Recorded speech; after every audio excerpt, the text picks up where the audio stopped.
কথা চলুক সাহিত্য পত্রিকার বিনম্র নিবেদন শতবর্ষ স্মরণে বঙ্গ সংস্কৃতির দুই মনীষা সরোজ বন্দ্যোপাধ্যায় ও সুকুমারী ভট্টাচার্য সম্পর্কে জীবনীয় ব্যাখ্যা করলেন সাহিত্যিক তথা কলকাতা বিশ্ববিদ্যালয়ের প্রাক্তন উপাচার্য পবিত্র সরকার মহাশয় সহ অন্যান্য গুণী ব্যক্তিগণেরা। আপনারা এই খবর দেখছেন জনপ্রিয় পোর্টাল চ্যানেল সোশ্যাল মিডিয়ায় মহন্ত দাশগুপ্তর খবরে। আরবান টাইমসে ভালো লাগলে অবশ্যই সাবস্ক্রাইব করবেন ও বেশি বেশি করে লাইক ও শেয়ার করবেন। কিছু স্পর্ধাও থাকে। আজকে যখন সরোজবাবুর এই উপন্যাসের ভাষ্য নিয়ে আমি কথা বলবো, তখন সেই কথার দুটো অংশ, একটা অংশে আমি বোঝবার চেষ্টা করব যে কেন সরোজবাবুর এই বইটি অত্যন্ত গুরুত্বপূর্ণ ও বিশিষ্ট, আর এর শেষ অংশে আমি সরোজবাবুর সঙ্গে কথা বলবো যে কথায় আমি নিতান্ত অর্বাচীন, আমার মনে কতগুলো প্রতি প্রশ্ন, যাকে আপনারা স্পর্ধাও বলতে পারেন, তা আমি উচ্চারণ করব। এবং এই উচ্চারণ করার ক্ষেত্রে আমি নির্দ্বিধ এই কারণ সরোজবাবু একদিকে রবীন্দ্রনাথের অনুরাগী, আবার যখন বাংলা উপন্যাসের কালান্তরে উনি চোখের বালি সংক্রান্ত কথা সাজান, তখন রবীন্দ্রনাথের মাতৃ ঈর্ষা প্রসঙ্গে এ কথা বলতেও ছাড়েন না যে রবীন্দ্রনাথের এই বক্তব্য সম্পূর্ণ বিভ্রান্তিমূলক। ফলে আগে তার প্রতি আমার শ্রদ্ধা জ্ঞাপন করব, তারপর অর্বাচীন স্পর্ধা নিয়ে কিছু কথা বলব। আমার সময় আধ ঘন্টা, এখন 6:30 অতিক্রান্ত। আমি ঠিক 7টায় আমার কথা শেষ করব। একদিক থেকে এই যে আপনাদের প্রতিষ্ঠানের নাম কথা চলুক খুব গুরুত্বপূর্ণ, কারণ আমাদের পুরনো ভারতে দুটো আলাদা শব্দ ছিল, একটি কথা, অন্যটি আখ্যায়িকা। কথা এটা সকপল কল্পিত হতো, যেমন ধরুন কথা শরীর সাগর। 19বিংশ শতাব্দীতে যখন পাশ্চাত্যের হাত ফেরথা হিসেবে আমরা নভেল এই সাহিত্য রূপটির মুখোমুখি হলাম, তখন এর বাংলা প্রতিশব্দ কি হবে আমরা তার অনুসন্ধান করছিলাম। এবং তখন আপনারা জানেন বঙ্কিমচন্দ্র চট্টোপাধ্যায় বঙ্গদর্শন পত্রিকা 4 বছর সম্পাদনা করলেন, তারপর বন্ধ হলো। সঞ্জীবচন্দ্র চট্টোপাধ্যায় সেই দায়িত্ব গ্রহণ করলেন। সঞ্জীবচন্দ্র সম্পাদিত বঙ্গদর্শনে একটি খুব গুরুত্বপূর্ণ লেখা বেরিয়েছিল। লেখাটি অস্বাক্ষরিত, শ্রীশচন্দ্রের লেখা। লেখাটির শিরোনাম নোবেল বা কথা গ্রন্থ সম্বন্ধে কিছু কথা। এই যে কথা গ্রন্থ, এই শব্দটি তারা উপন্যাসের প্রতিশব্দ, নভেলের প্রতিশব্দ হিসেবে উপন্যাস এবং কথা গ্রন্থ, এই দুটো শব্দই তারা ব্যবহার করবার চেষ্টা করছিলেন। এবং শেষ পর্যন্ত উপন্যাস এই নামটাই আমরা জনপ্রিয়ভাবে স্বীকার করে নিয়েছি, কিন্তু এখন আবার নতুন করে কেউ কেউ এই কথা গ্রন্থ শব্দটি ব্যবহার করতে চাইছেন। সরোজবাবু উপন্যাস শব্দটি গ্রহণ করেছিলেন এবং যখন তিনি বাংলা উপন্যাসের কালান্তর লিখছেন, গত শতকের 60-এর দশকে বইটি বেরোচ্ছে, প্রকাশিত হচ্ছে যখন, তখন এই বইটি সেই সময় এবং তারপরে কেন এত গৃহীত হল, কি ছিল তার গুণ, কি ছিল তার নূতনত্ব, সেটা আমাদের প্রথমে খেয়াল করতে হবে। আমরাও যখন ছাত্র অবস্থায় এই বইটি পড়তাম, তখন এই বইটিকে আমরা নিতান্ত ছাত্র পাঠ্য গ্রন্থ হিসেবে দেখতাম না, পাঠ্য বিষয় হিসেবে কোনো বোধিনী রচনা করা সেটা কিন্তু খুব কঠিন কাজ। কলকাতা বিশ্ববিদ্যালয়ে যখন প্রথম বাংলা বিদ্যা চর্চা শুরু হলো, তখন চণ্ডীমঙ্গল বোধিনীর মতো বই সেটা যখন তৈরি করা হচ্ছে, একক প্রয়াসে তৈরি হচ্ছে না, সরাসরি চণ্ডীমঙ্গল রবীন্দ্রনাথের কাছেও পাঠিয়ে দেওয়া হচ্ছে এবং রবীন্দ্রনাথ মার্জিনে মন্তব্য করছেন। চণ্ডীমঙ্গল বোধিনী যখন তৈরি হচ্ছে, এবং আপনারা জানেন যে সংস্কৃত সাহিত্যে মৌলিক গ্রন্থ কজনই বা রচনা করতে পারতেন? টিকা, ভাষ্য, কারিকা, বোধিনী। কারণ মৌলিকতা অর্জন করা খুবই কঠিন কাজ, এবং এই টিকা, ভাষ্য, কারিকা, বোধিনী ইত্যাদি তো এক সময় আমাদের জ্ঞান চর্চাকে সম্প্রসারিত করেছিল। বাংলা বিদ্যা চর্চার ক্ষেত্রে দেখা যাচ্ছে যে সরোজবাবুর এই বইটি যখন উপন্যাসের ভাষ্য হিসেবে আত্মপ্রকাশ করছে, তখন এটি কেবলমাত্র বোধিনী বা ভাষ্য, যা ছাত্রপাঠ্য বা ছাত্রীপাঠ্য, সেখানেই আটকে থাকছে না। এটি একেবারে জনপরিসরে সাধারণ পাঠকের কাছে উপন্যাস আস্বাদনের অন্যতম উপকরণ হয়ে উঠছে। এবং সরোজবাবু সেই সময়, আপনারা জানেন যে দেশপত্রিকার পাতায় যখনই সাহিত্য, কোনো একজন বিশিষ্ট সাহিত্যিকের কোনো একটি বিষয় পর্যালোচনার ডাক পড়ত, তখন সরোজবাবু সেখানে সচল হতেন, তার কলম সচল হত। তাহলে প্রথমেই তিনি যেটা করেছিলেন সেটা খুব গুরুত্বপূর্ণ, সেটা হচ্ছে বাংলা বিদ্যা চর্চার ক্ষেত্রে উপন্যাস আস্বাদনের এমন এক ভাষা তিনি তৈরি করলেন, যা শুধুমাত্র ছাত্রদেরকে আহ্লাদিত করে না, তার বাইরে যে বৃহত্তর জনগোষ্ঠী আছেন যারা উপন্যাসের ভাষ্য পড়তে চান, তাদের কাছেও এই বইটি তার ভাষার গুণে আদৃত হয়েছিল। এখন কি ছিল সেই ভাষার বৈশিষ্ট্য? কেন আমরা সেই ভাষা এত চেটে পুটে খেতাম? কি তার বৈশিষ্ট্য ছিল?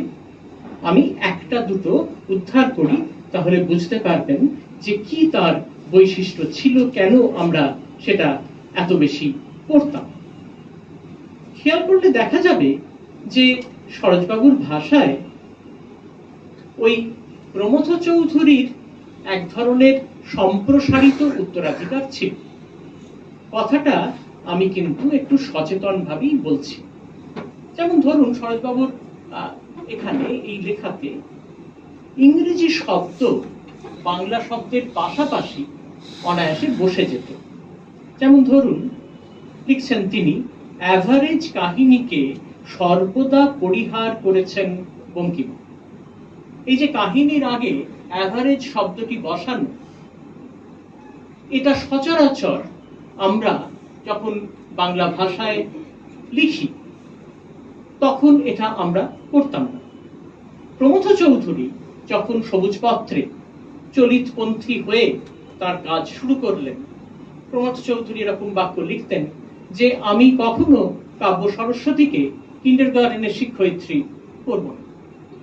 এবং প্রমথ চৌধুরীর ভাষা যে চলিত ভাষা, মনে রাখবেন, সেটা হচ্ছে বাঙালি ভদ্রলোকদের চলিত ভাষা, বাঙালি ভদ্রলোকদের সেই চলিত ভাষা যারা সাহিত্য সংস্কৃতির পুঁজির অধিকারী। এটা খুব গুরুত্বপূর্ণ একটি বিষয়। ধরুন, চলিত ভাষা, মুখের ভাষা, সেই মুখের ভাষা কাদের মুখের ভাষা? ভদ্রলোকদের মুখের ভাষা যারা সংস্কৃতির পুঁজির অধিকারী। এর অর্থ এই নয় যিনি লোকসঙ্গীত রচনা করছেন তার সাংস্কৃতিক পুঁজি নেই, খুবই আছে, কিন্তু এই সাংস্কৃতিক পুঁজির যে ভাষা এবং ভঙ্গি সেটা অন্য রকম, ভিন্ন, সেটা একটা বিশেষ সামাজিক শ্রেণীর অধিকার থেকে এসেছে। আপনারা যারা এই নৈহাটির স্থান মাহাত্ম্যে পরম্পরায় স্নাতক, তারা এই সাংস্কৃতিক পুঁজির অধিকারী, যারা সংস্কৃতের জগৎ থেকে আহরণ করেছেন। এবং বঙ্কিমচন্দ্র, যিনি একই সঙ্গে ওই সংস্কৃত এবং তার পাশাপাশি ইংরেজি বিদ্যা চর্চা, আপনারা জানেন বঙ্গদর্শন 1872-এ যখন প্রকাশিত হলো, তার পত্র সূচনায় বঙ্কিম একেবারে কৃতবিদ্য এবং সাধারণ এই দুয়ের মধ্যে একটা সমবায় তৈরি করতে চাইছেন, যোগসূত্র তৈরি করতে চাইছেন। এবং বঙ্কিমের ভাষা, মনে রাখবেন, বঙ্কিম খুব সচেতন ভাবে তার ভাষায় তার ওই সংস্কৃত সাহিত্যের উত্তরাধিকার এবং নতুন ইংরেজি সাহিত্য পড়ার যে উত্তরাধিকার, এই দুটোকে যোগ করছেন। এবং আরেকটা কথাও আমি এখন মেনে নিয়েছি, যেটা প্রথম মৃদুল বাবু খেয়াল করিয়ে দিয়েছিলেন, মৃদুল বসু, যে বঙ্কিমচন্দ্র ফরাসি জানতেন, এবং ফরাসি জানতেন বলেই বঙ্কিমের সাহিত্য সমালোচনায় এবং বঙ্কিমের দর্শন চিন্তায় কিছু কিছু জিনিস প্রবেশ করেছিল যেটা ফরাসি না জানলে সম্ভব নয়।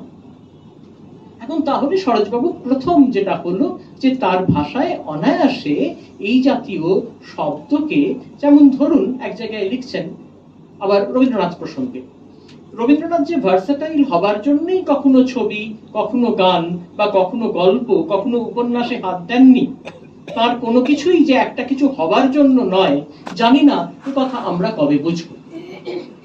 এই ভাষা শুধুমাত্র শ্রেণীকক্ষের ভাষা নয়, এই ভাষা সবসময়, দেখুন এখানে আবারও এলো যে এ কথা আমরা কবে বুঝব। এই যে আমরা, এই আমরার মধ্যে অবস্থান করছে ভদ্রলোক, সাংস্কৃতিক পুঁজির অধিকারী বিশেষ একটি শ্রেণী, যাদের জন্য, যাদের প্রতিভু হয়ে সরোজবাবু এই বইটি লিখছেন। এবং এই ভাষাটা, এই জ্যান্ত ভাষাটা, এই মুখের ভাষাটা তিনি তার লেখায় আনতে পেরেছিলেন বলেই তা আমাদের কাছে আদৃত হয়েছিল। পাশাপাশি মনে রাখবেন যে সরোজবাবু তার ভাষায় কিন্তু খুব চমৎকার তৎসম শব্দের সহাবস্থান করতেন এবং এক ধরনের তৎসম শব্দ ব্যবহার করে ভাষার, যাকে আমরা ইকোনমি বলি, সংহত রূপ বলি, সেটা তৈরি করতেন। আমি আবারও পড়ি, এই অ্যাভারেজ কাহিনী মতো বাংলা যিনি লিখছেন দুটো পাশাপাশি, তিনি আবার লিখছেন কিন্তু অবসর শিথিল জীবিকা যন্ত্রণা শূন্য গ্রামীণ বড়লোকেরাই তাঁর, বঙ্কিমচন্দ্রের, সমকালীন উপন্যাসের পাত্রপাত্রী।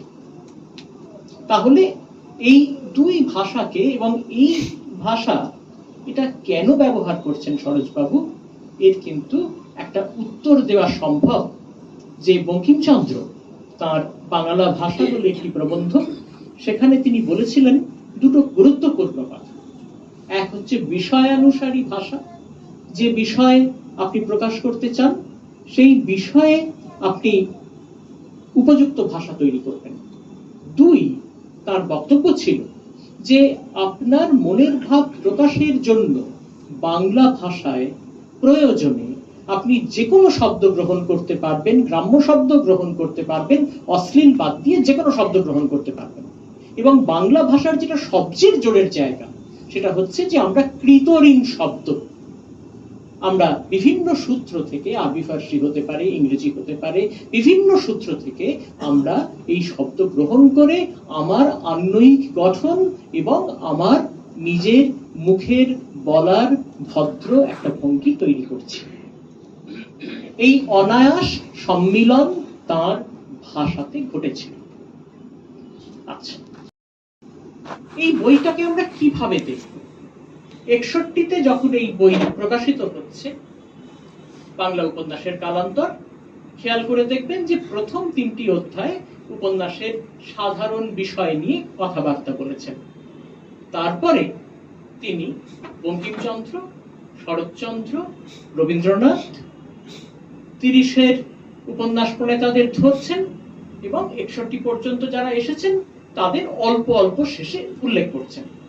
তাহলে ধরে নিতে পারি যে এটা বাংলা উপন্যাসের ইতিহাসের বই, যেখানে তিনি কালানুক্রমে এটি পড়লে বাংলা উপন্যাস নামক এই বিশেষ শিল্পরূপটি তার উৎপত্তি কবে হলো, কিভাবে হলো, এবং কারা তার অধিকারী, কারা সেটা অনুশীলন করছেন, তার একটা ধারাবাহিক ইতিহাস তিনি তৈরি করছেন। কিন্তু সেখানে তিনি অবশ্যই সবাইকে নিচ্ছেন না, যারা গুরুত্বপূর্ণ তাদেরকে ধরে তিনি কথা বলছেন। এইবার এই কথা যখন তিনি বলছেন, তখন সেই বলার সময় উপন্যাস নিয়ে আলোচনা করতে গেলে অনেক সময় যেটা হয়েছে যে উপন্যাসের গল্পটিকে সাধু ভঙ্গিতে বলে দেওয়ার প্রচলিত একটি রীতি ছিল, যে আমি ভাষ্য পড়ছি মানে আমাকে যিনি সেই ভাষ্য রচনা করছেন তিনি গল্পটিকে ছোট করে সংহত করে আমার কাছে উপস্থাপিত করছেন।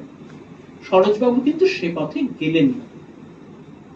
সরোজবাবু কখনোই তার এই উপন্যাসের আলোচনা সেটা কিন্তু গল্পের সরলীকৃত সারমর্ম প্রদানকারী একটি লিখিত বস্তু নয়।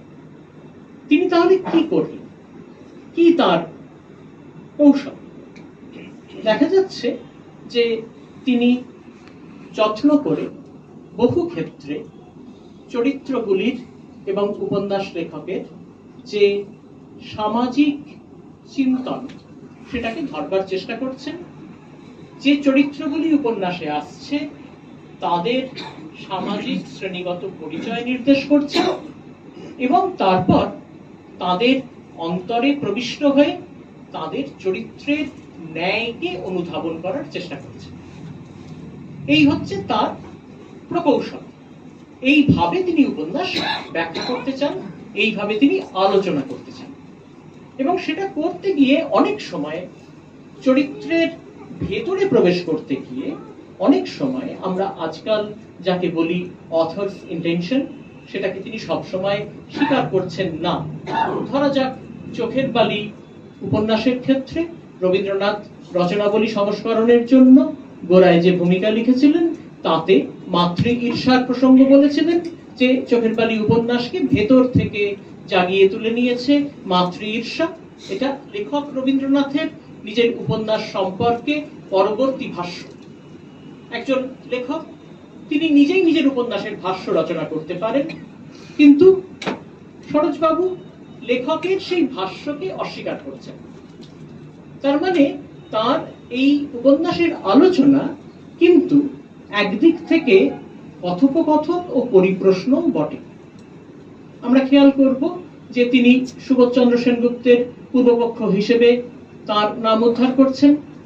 আমরা খেয়াল করব যে সরোজবাবু তার পূর্বপক্ষ হিসেবে বুদ্ধদেব বসুর নাম উল্লেখ করছেন, এবং দেখা যাচ্ছে যে বুদ্ধদেব বসু রবীন্দ্রনাথ সম্পর্কে যা বলছেন তা তিনি সবসময় মেনে নিচ্ছেন না। অর্থাৎ তার তর্ক পদ্ধতিতে পূর্বপক্ষ এবং পরপক্ষ হিসেবে তিনি কোথায় অবস্থিত, কেন তিনি মানছেন না, সে বিষয়ে তার সুস্পষ্ট একটা চেহারা বা কাঠামো তিনি তৈরি করবার চেষ্টা করছেন। এখন এই যে পথ চলা বাংলা উপন্যাসের কালান্তর, যেটা এত জনপ্রিয় হলো, সংস্করণ থেকে সংস্করান্তরে গেল, এখন যে কোনো সাহিত্য সমালোচনা, যে কোনো উপন্যাসের আলোচনা, সেটা তো সেখানেই থেমে যায় না। সেই ধারার তো বিস্তার ঘটে, সেই ধারার একেবারে বলা যেতে পারে পরবর্তী ক্ষেত্রে আলোচনা আরেক রকম চেহারা পায়।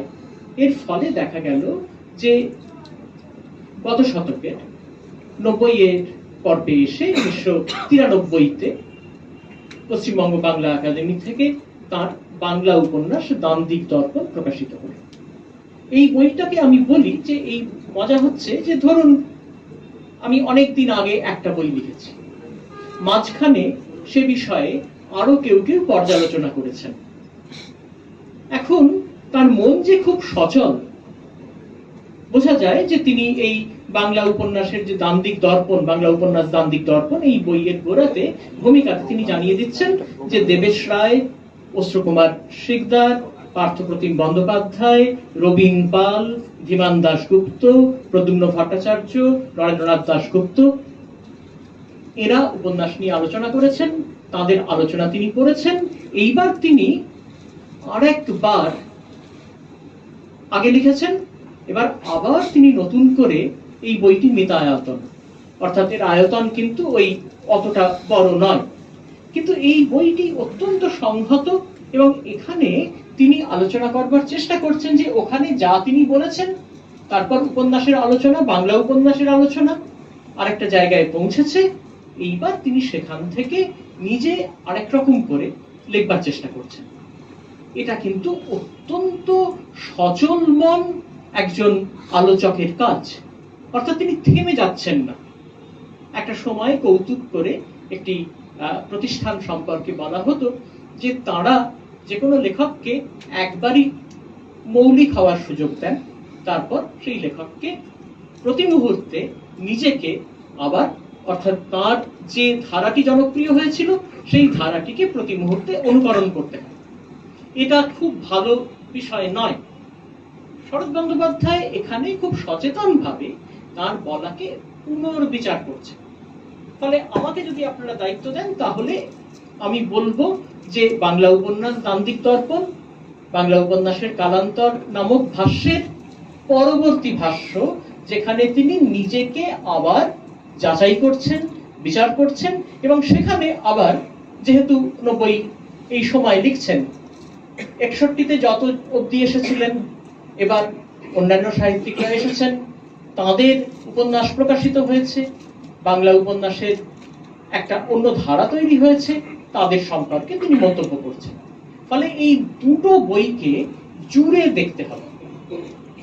তাহলে আমি একেবারে অর্বাচীন একজন মানুষ হিসেবে সরোজবাবুর কাছে প্রণত, তার সচল মনের জন্য, তার ভাষ্যের ভাষার জন্য, তার ভাষ্যে উপন্যাস আলোচনার বিশেষ কিছু পদ্ধতি অনুসরণ করার জন্য।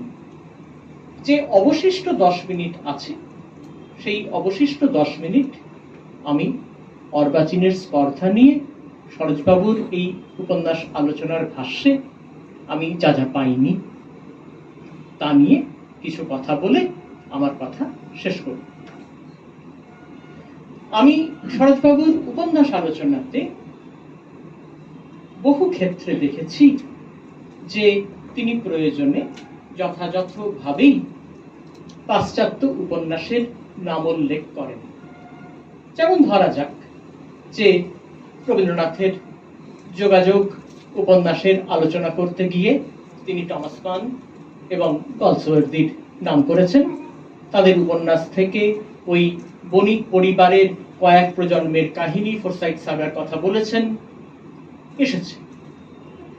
কিন্তু আমার যেটা মনে হয় যে কেন সরোজবাবু এই যোগাযোগ উপন্যাস পড়তে গিয়ে কেন সেই সময় একেবারে বিপ্রদাস, যেখানে শেষের দিকে কুমুদিনীর সঙ্গে কথা হচ্ছে, আপনারা জানেন যে যোগাযোগ, আমি বলি ম্যারিটাল রেপ, এই বিষয়ের উপন্যাস, এবং রবীন্দ্রনাথ এই অত্যন্ত গুরুত্বপূর্ণ এই বিষয়টি রবীন্দ্রনাথের লেখাতে এসেছে। একেবারে খেয়াল করে দেখবেন যে মানসী কাব্যগ্রন্থে পুরুষের উক্তি এবং নারীর উক্তি পাশাপাশি দুটো কবিতা আছে, এবং সেখানে নারী বলেছে যে যদি তুমি আমাকে ভালো না বেশে স্পর্শ করো সেটা আমার অপমান। অর্থাৎ দেহের ও মনের যৌথ সমবায় ছাড়া এবং পরস্পরের প্রতি অর্পণ ছাড়া সম্পর্ক যদি দাম্পত্যেরও হয়, তাহলে রবীন্দ্রনাথের মতে সম্পর্ক অনৈতিক ও অসুচি।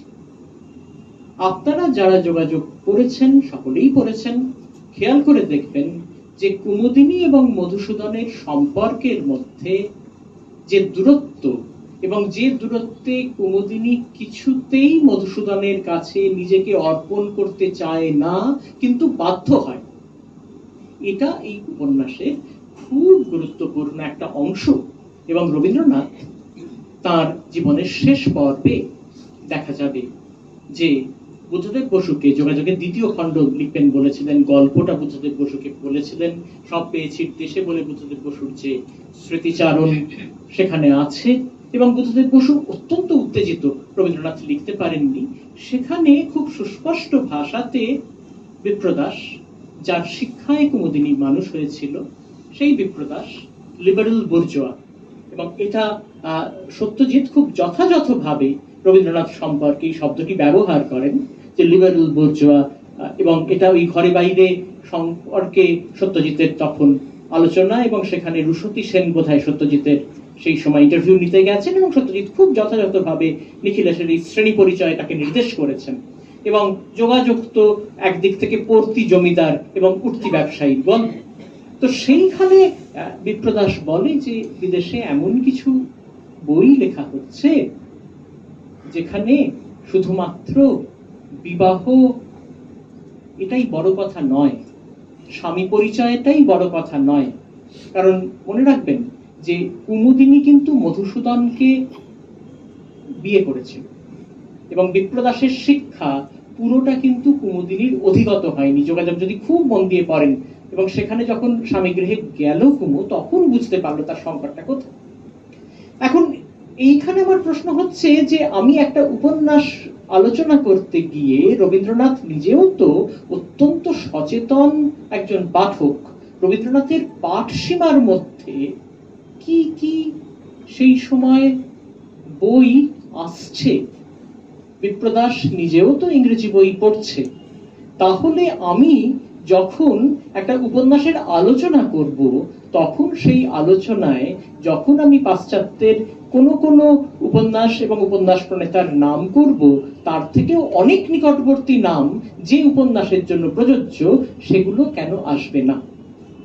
দ্বিতীয়ত, আমার যেটা বারে বারেই সরোজবাবুর লেখা পড়তে পড়তে মনে হয় যে সরোজবাবু কেন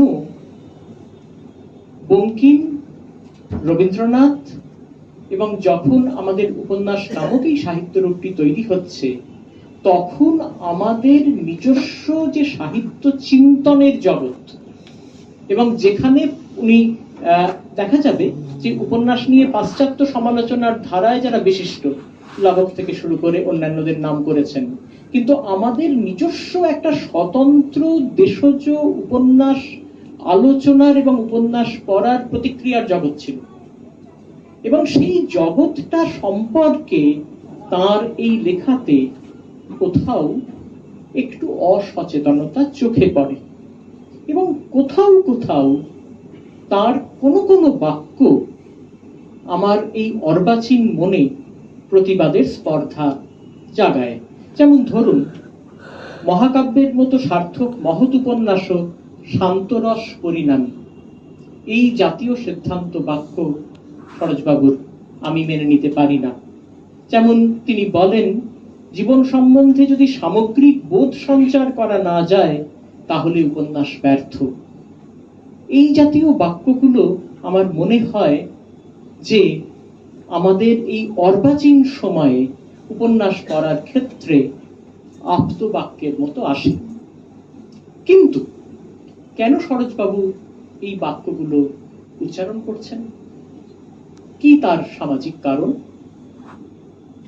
মনে রাখবেন, সরোজবাবু যে সময় শিক্ষকতা করছেন, সেই সময় বাংলা বিদ্যা চর্চা, সাহিত্য পাঠের একটা বড় সামাজিক নৈতিক দায়িত্ব আছে। আমাদের এই বাংলা বিদ্যা চর্চা তার একেবারে প্রাতিষ্ঠানিক বিস্তার যখন থেকে হলো কলকাতা বিশ্ববিদ্যালয়ে, তখন এই নৈতিক সামাজিক দায়িত্ব সাহিত্য পাঠের ক্ষেত্রে আমরা কখনো অস্বীকার করি। ফলে সরোজবাবুর যে কথাগুলো আজকে আমার অর্বাচীনের বোধে অন্য সময়ে আপ্তবাক্য বলে মনে হচ্ছে, সেগুলো আসলে ওর গভীর সামাজিক দায়িত্ববোধ থেকে উত্থিত। যে সামাজিক বোধের এবং দায়িত্বের অধিকার আপনারা এই নৈহাটি জনপদের মানুষেরা এখনো পরম্পরায় বহন করছেন। আমার সময় হয়ে গেছে।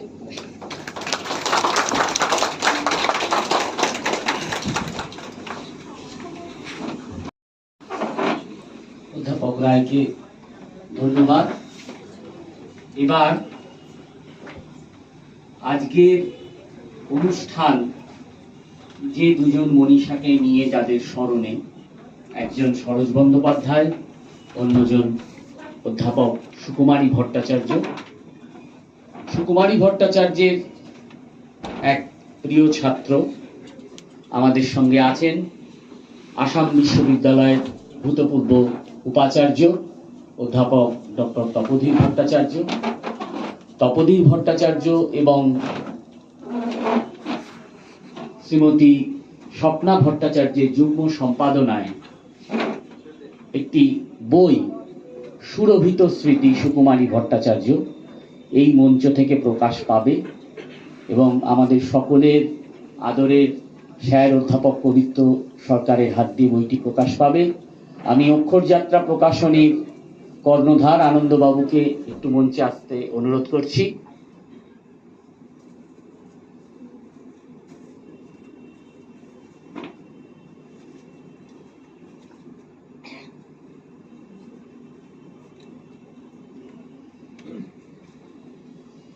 এবং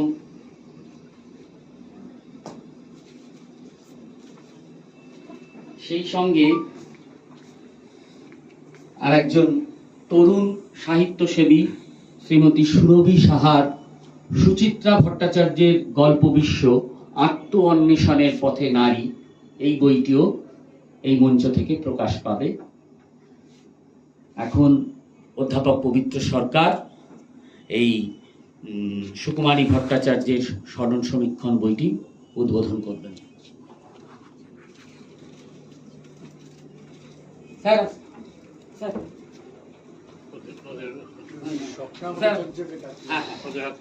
ম্যাডাম একটু আসবেন, শ্রীমতী স্বপ্না ভট্টাচার্যকে একটু মঞ্চে ডাকছি।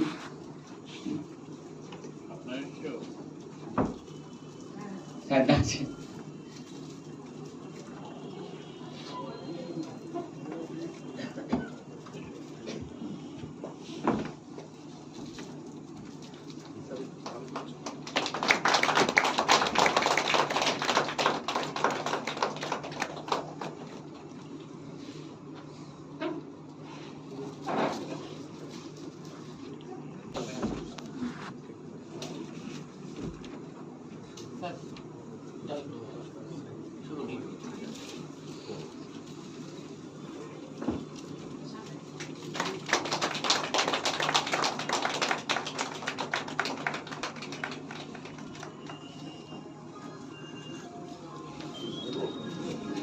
এবারে আমরা স্যারের কথা শুনবো।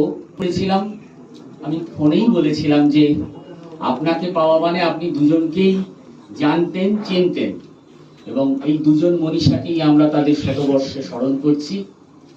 এখন আমাদের সকলের শ্রদ্ধেয় অধ্যাপক পবিত্র সরকার। নৈহাটির সঙ্গে আমার দীর্ঘদিনের যোগাযোগ আছে।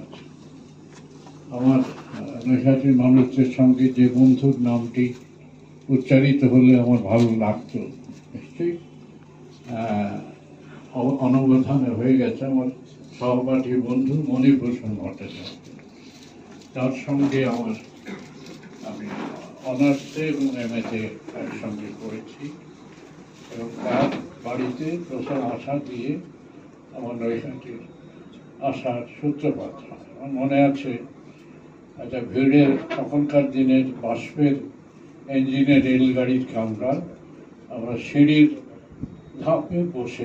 ওপরে ধাপে বসে আমরা এসেছিলাম নৈহাটিতে। নৈহাটির মণিভূষণের প্রথম কবিতা পাণ্ডুলিপির প্রুফ আমি দেখেছিলাম, আমার মনে আছে।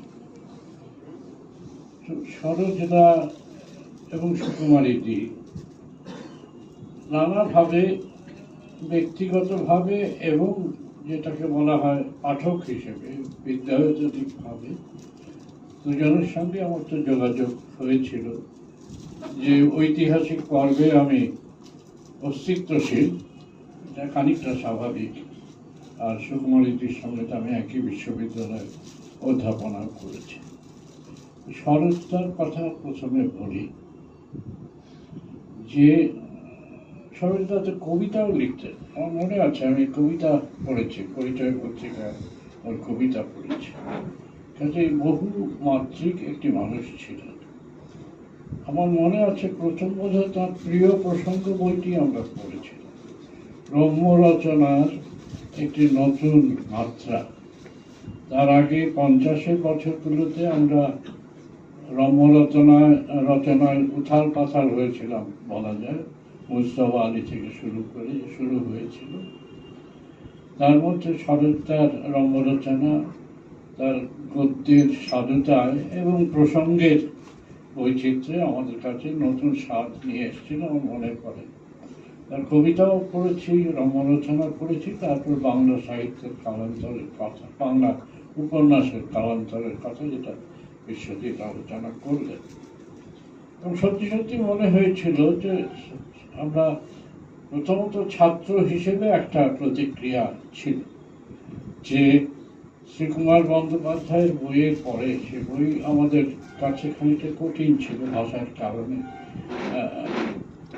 প্রবেশ করতে খুব যত্ন করে পরিশ্রম করে প্রবেশ করতে হতো, অনুধাবন করতে হতো, প্রত্যেকটা শব্দ কে বুঝতে হতো শ্রীকুমার বাবু কিভাবে লিখছেন। একটা চ্যালেঞ্জের মতো ছিল আমাদের মতো খানিকটা গ্রাম থেকে আসা, খানিকটা নতুন প্রজন্মের শিক্ষার্থীদের কাছে আমাদের কাছে সে বই বেশ রীতিমতো কঠিন ছিল। সরোজদা প্রথম আমাদের ভাষায় কথা বললেন, উপন্যাস নিয়ে কথাগুলো বললেন, এবং যেটা শ্রীকুমার বাবুতে যেটা ওই আমাদের অর্বাচীনের মতোই সে যেটা আমাদের অভাব মনে হয়েছিল, পরে ভেবেছি, তখন অভাব এর কথা ভাববার সাহস হয়নি, পরে ভেবেছি যে আচ্ছা এই যে উপন্যাসগুলো যে সময়ে যে ইতিহাসে লেখা হচ্ছে, এই সময় ইতিহাসের দ্বন্দ্বটা শ্রীকুমার বাবু তো যেন ততটা পাই না, সরোজদা লেখাতে যতটা বেশি পাই। এবং যেহেতু মার্কসিস্ট দৃষ্টিভঙ্গি থেকে লেখা, ফলে দেশকালের পটভূমিটাকে তিনি অনেক বেশি স্পষ্ট করে আমাদের সামনে তুলে ধরেছিলেন, আমাদের ভাষায়, যে ভাষা আমরা সহজে বুঝতে পারি। তারপরে তো আরো অনেক বই, বাংলা কবিতার কালান্তর বা অন্যান্য রয়েছে, যেগুলো দান্দিকতার কথা বললো, এই এই এই সরোজদার এবং পরে পার্থপ্রতিমের মধ্যেও তার খানিকটা অনুষ্ঠিতি আমরা দেখেছি। পার্থপ্রতিমের মধ্যে দু ভাইয়ের মধ্যে একটা সাযুজ্য ছিল, মানে দৃষ্টিভঙ্গি এবং আলোচনা সাযুজ্য ছিল, ফলে খুবই আমরা আপ্লুত ছিলাম আর তার স্নেহ পেয়েছিলাম। এটা খুব যে দেখা সাক্ষাৎ হয়েছে তা নয়, কিন্তু দু একবার দেখা হয়েছে, বাংলা একাডেমির হয়ে তার সঙ্গে যোগাযোগ আমরা করেছিলাম ওই বইটি প্রকাশের জন্য, এটা মনে আছে। আমরা চাইছিলাম সরোজদার একটা বই হোক, এবং তখন সেই বইটি তিনি আমাদের লিখে দিয়েছিলেন। তো এই এই স্মৃতিটা আমার খুব মনে আছে, স্মৃতিটা আছে। সুকুমার এদিক এই তার পাণ্ডিত্যের এলাকাটাও আমার প্রবেশ খুব কম, কিন্তু আমি তার একটি বই পড়েছিলাম জানবার জন্যে। কেমব্রিজ থেকে প্রথম বেরিয়েছিল বইটি, পরে বোধহয় ভারতীয় সংস্করণ হয়, দি ইন্ডিয়ান থিওগনি। অসাধারণ একটি বই। ভারতীয় হিন্দু দেবদেবীদের যে প্রণালী, তাদের যে সংস্থান, তাদের যে সম্পর্ক, এর সম্বন্ধে এরকম বই আমি সত্যি সত্যি আর দেখিনি। এবং পড়ার পর ওই ভারতীয় এই সম্পূর্ণ বৈজ্ঞানিকভাবে লেখা, এটা মনে রাখবেন। লিখছেন তিনি দেবদেবীতে অবিশ্বাসী, সম্পূর্ণ বিজ্ঞান মনস্ক,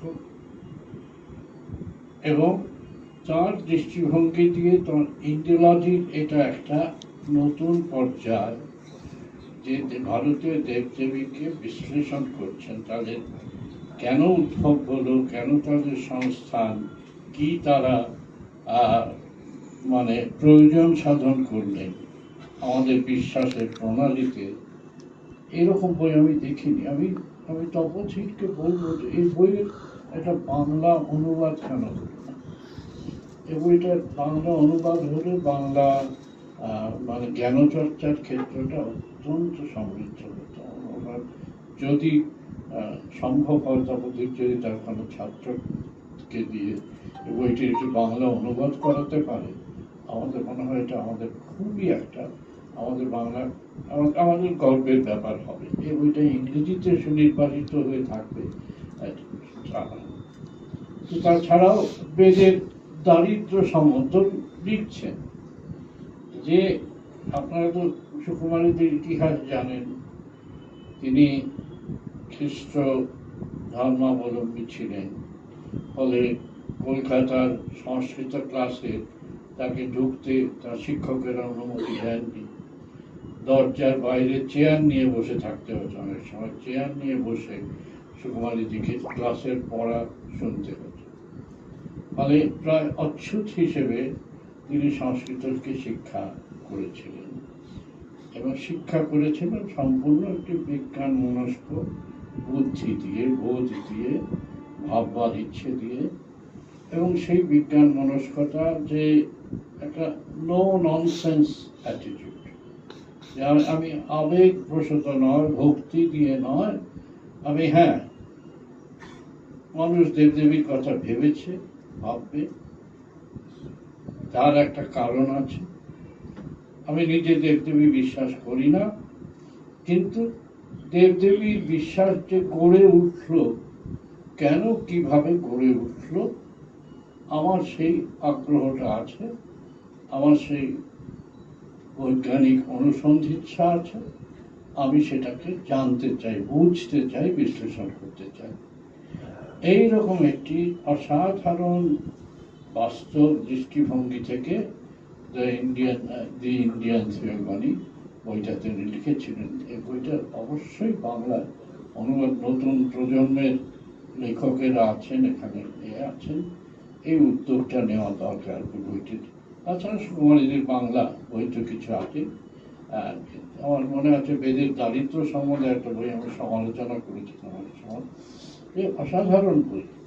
ওই দেখা যে একটা আমাদের প্রাচীন ভারতকে এখন যেমন প্রবণতা হয়েছে শুধু মুক্ত দৃষ্টিতে তাকে শুধু পুজো করা, তার মাহাত্ম্য প্রচার করা, এবং সেই মাহাত্ম্য প্রচার করতে গিয়ে আধুনিক ভারতকে অবহেলা করা, আমাদের নিজেদের এখনকার সমস্যাগুলোকে অবহেলা করা, এই যে একটা প্রবণতা, এর বিরুদ্ধে সুকুমারীদের লেখা, সুকুমারীদের বই অ্যান্টিডোটের কাজ করে, প্রতিষেধক ওষুধের কাজ করে। কাজে আমাদের নতুন প্রজন্ম যারা নতুনভাবে চিন্তা করেন, তারা সুকুমারীদের বই পড়লে সম্যক লাভবান হবে। ব্যক্তিগতভাবে তিনি আমাকে স্নেহ করতেন, তার কাছে আমি কিছুই না, তার ছোটখাটো কাজে লেগেছিলাম, তাকে দিয়ে ছোটদের জন্য আমি লিখিয়েছিলাম। শিশু সাহিত্য সংসদ একবার আমাকে বলেছিল যে এই রামায়ণ মহাভারতের গল্পগুলোকে ছোটদের জন্য লেখা, ছোট বই করে সুকুমারীর দিকে দিয়ে আমি মহাভারত রামায়ণের গল্প লিখিয়েছিলাম, লিখে দিয়েছিলেন খুব সুন্দর করে, সহজ বাংলায় লিখে দিয়েছিলেন সুকুমারীজি। এই স্মৃতিগুলো থাকে ব্যক্তিগতভাবে, কিন্তু আমাদের বৃহত্তর সাংস্কৃতিক জীবনে এই দুজন মানুষই তো অনেক বড় ভূমিকা নিয়ে আছে সকলের জন্য, এবং সকলের জন্য তখনই সার্থক হবে যখন নতুন প্রজন্ম তাদের গ্রহণ করবে, বিচার করবে এবং তাদের সঞ্চারিত করবে, অন্যদের মধ্যে বিস্তারিত করে দেবে। আমি খুব আনন্দিত যে কথা চলুক এর পক্ষ থেকে, সেই জয়দীপ বড় এই উদ্যোগটা নিয়েছেন। আমি বলবো তারাও যদি পারেন সুকুমারীদের দি ইন্ডিয়ান থিওগনি বইটা যদি বাংলায় অনুবাদ করার ব্যবস্থা করতে পারে। আমি এইটুকুই কথা বলবো, আমি জ্ঞানগর্ভ কোনো কথা বলতে আসেনি। নৈহাটির ডাক এলে ওই আমার একটা দুর্বলতা ব্যক্তিগত, বঙ্কিমচন্দ্র থেকে শুরু করে যে আসতে ইচ্ছে হয়, এই বয়সেও চেষ্টা করি আসার জন্য। আবার আপনাদের সঙ্গে দেখা হলো, এটা ভালো লাগছে। আপনারা সবাই ভালো থাকুন, নমস্কার। উদ্বোধন বলে যদি কিছু থাকে আমার কাছে উদ্বোধন হয়ে গেছে, কিন্তু আমি সরকারিভাবে এটা ঘোষণা করছি। নমস্কার। তাকে অনুরোধ করবো একটি রবীন্দ্রসঙ্গীত যদি সম্ভব হয় আপনার কণ্ঠে। হ্যাঁ স্যার এর আগের বারে আমাদের ঐকতান ভবনে আমাদের অনুষ্ঠানে এসে গান শুনিয়েছিলেন। এখন 89 বছর। না কষ্ট হলে পরে দাবি করবো না, এটা আমার গলাটা ধরে গেছে, সেই জন্য আমি এটা ক্ষমা চেয়েছি। এটা আমি পাগলের মতো চেঁচাই, সেটা কোনো ব্যাপার নয়। শৈশব থেকে চেঁচিয়ে আসছি। নৈহাটিতে করেছেন, হালি শহরে গত 2 বছর আগেও করেছেন। হ্যাঁ, সেটা 2 বছর আগে আর 2 বছর পরে একটু তফাৎ। অনেক তফাৎ। ধন্যবাদ, নমস্কার।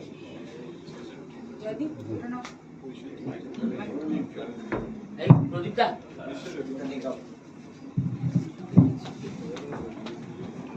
এবার সরোজ বন্দ্যোপাধ্যায়ের শততম স্মারক বক্তৃতা প্রদান করবেন আসাম বিশ্ববিদ্যালয়ের প্রাক্তন উপাচার্য মাননীয় অধ্যাপক ডক্টর তপোধীর ভট্টাচার্য। তার আগে ছোট্ট একটি কথা, এই যে আজকের যে অনুষ্ঠান কথা চলুক সাহিত্যপত্রের আয়োজনে, এই কথা চলুক সাহিত্যপত্রের একটি সংখ্যায় শরৎ বন্দ্যোপাধ্যায় চলে যাওয়ার পরে তার ঘনিষ্ঠ ভ্রাতা অধ্যাপক পার্থপ্রতিম বন্দ্যোপাধ্যায়ের সঙ্গে একটি সাক্ষাৎকার নেওয়া হয়েছিল, যেটি সেই সংখ্যায় প্রকাশিত হয়েছিল। আমি কথা চলুকের পক্ষে রানা দাশগুপ্ত, অভিষেক পাল চৌধুরী এবং অভিক বন্দ্যোপাধ্যায়কে মঞ্চে ডাকছি। মাননীয় 3 অতিথিকে এই পুস্তিকার সংখ্যায় শরৎ বন্দ্যোপাধ্যায়ের স্মরণ সংখ্যাটি তাদের হাতে তুলে দেওয়ার জন্য। প্রথমে রানা দাশগুপ্ত দিচ্ছেন অধ্যাপক পবিত্র সরকারকে।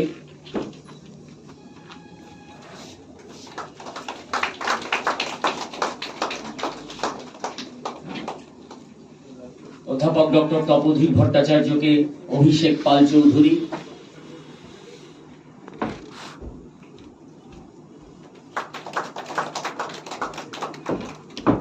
অধ্যাপক ডক্টর বিশ্বজিৎ রায়কে অধ্যাপক অভিক বন্দ্যোপাধ্যায়।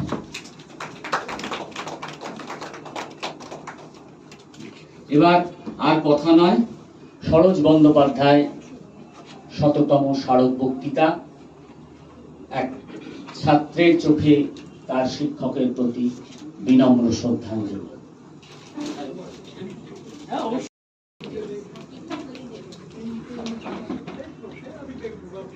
নৈহাটির সারস্বত সমাজকে আমার নমস্কার। মাঝে মাঝে নৈহাটিতে আসার অবকাশ ঘটে। এবার কথা চলুকের সৌজন্যে এবং আমাকে বলতেই হবে যে শ্রী জয়দীপ চট্টোপাধ্যায়ের দৃষ্টান্তমূলক ধৈর্য আমাকে আসতে বাধ্য করেছে। এমন না যে আমার ইচ্ছে ছিল না আর আমি এসেছি, ইচ্ছে থাকলেও আমি থাকি তো দূরে, সেই জন্যে আপনাদের মতো সুজনদের সাহচর্য চাই সবসময়, কিন্তু নানা কারণ ঘটেই যায়। তবু আমি এসেছি আপনাদের ডাকে, জয়দীপের ডাকে, কথা চলুকের ডাকে, এইটাই বড় কথা। আমার এখানে এসে দাঁড়িয়ে নানা কথা মনে হচ্ছে। আজকে আমি যার সম্পর্কে,